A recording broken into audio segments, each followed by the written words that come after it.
तोहमत लगा के माँ पे जो दुश्मन से दाद ले, ऐसे सुखन फरोश को मर जाना चाहिए।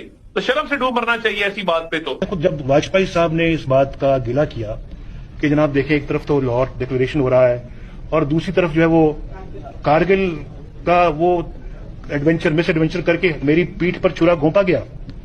मैंने कहा और मैंने कहा बिल्कुल वाजपेयी साहब ठीक कहते हैं, उनकी पीठ में छुरा वाकईतन घोंपा गया। अगर मैं उनकी जगह होता मैं भी यही बात करता कि आज पाकिस्तान आपने अपना पेट काटकर जिस फौज को मारा है, जो फौज को हेलीकॉप्टर लेके दिए हैं, जो फौज को हमने हवाई जहाज लेके दिए हैं, जो तोपें और बंदूकें लेके दी हैं, आज वही हेलीकॉप्टर, तोपें और बंदूकें पाकिस्तानियों का खून कर रहे हैं।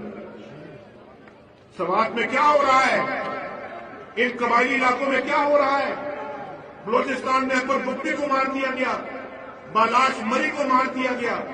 ये पाकिस्तान में कराची के अंदर 48 लाशें गिर गई।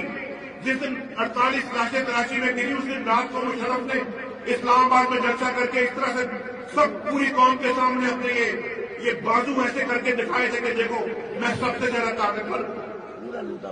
ये इस तरह, इससे बड़ी गुंडागर्दी, ज्यादती, जुल्म और क्या हो सकता है? और ये कौम देखती रहे कि मैं तो